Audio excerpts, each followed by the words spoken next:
Hello girls, it's Thursday.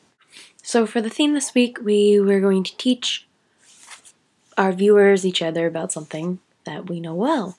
And I had trouble thinking of something, as usual, so I decided to do something that I love.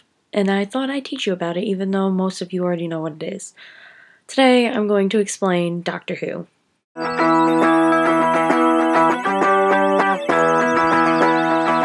Doctor Who is a British sci-fi television series that's been around since 1963.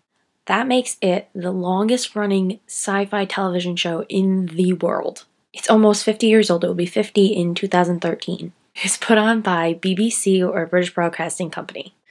The basic summary of Doctor Who is this. It is about an alien called a Time Lord, who refers to himself, or herself maybe someday, as the Doctor. We don't actually know his real name, hence the title of the show, Doctor Who. Time Lords look like humans, however, they have one slight difference in that they have two hearts. The Doctor is from a planet called Gallifrey, which was destroyed in the Time War, which was a war with the Time Lords versus the Daleks, the Dalek Empire, and the Doctor had to kill both the Dalek Empire and the Time Lords because he wanted to save time and space from both of them before they destroyed everything. So he had to destroy them all. This makes him the last of the Time Lords. So the Doctor flies around in time and space in what is known as the TARDIS, which stands for Time and Relative Dimensions in Space. The TARDIS is in the form of a 1960s blue police box. It used to be able to disguise itself as whatever it wanted depending on the universe, the planet, the time, whatever. But the chameleon circuit got faulty, causing the TARDIS to stay stuck as a 1960s police box, and it has been that way since the birth of the show. Another interesting thing about the TARDIS is that it's bigger on the inside. The Doctor got a hold of the TARDIS because he stole it many years ago because he wanted to go on great adventures through time and space. The Doctor likes to take a companion along with him so he can experience the universe and time and whatever through their eyes because he knows everything, he's seen everything, and he wants to experience that again, but through someone else's eyes. So he usually takes a companion along with him, and it's usually someone who is human. Usually in an episode of Doctor Who, the Doctor ends up saving whatever planet, time, universe he's in at the moment in some sort of way. He uses his knowledge, because he is incredibly intelligent and clever, to combat his enemies such as Daleks, Cybermen, the Master, who has been in many forms, and the Weeping Angels. Don't blink. Don't even blink.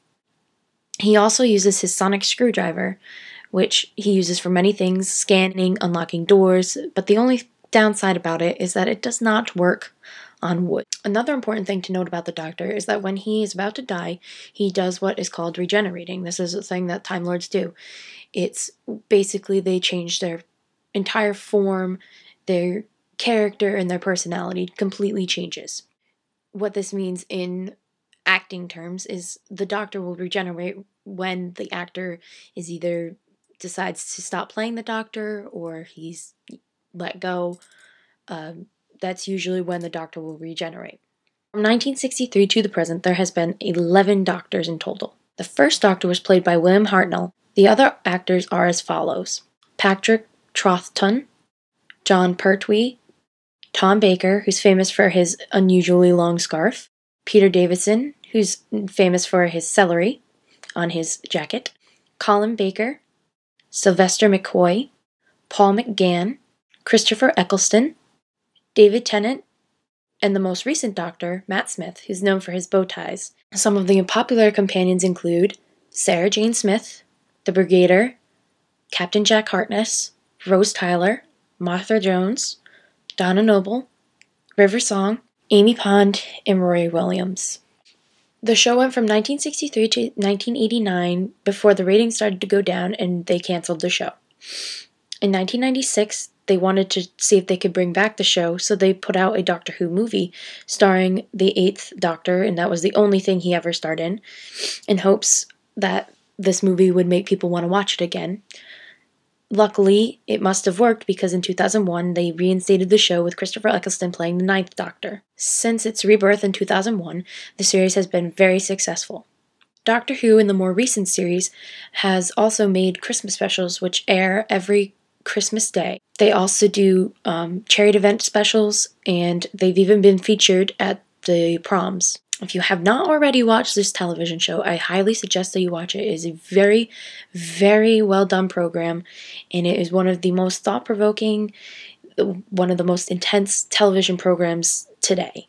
So that's all I have. I hope you enjoyed this and learned something about Doctor Who if you didn't already know. And Dallas, I'll see you tomorrow. Bye.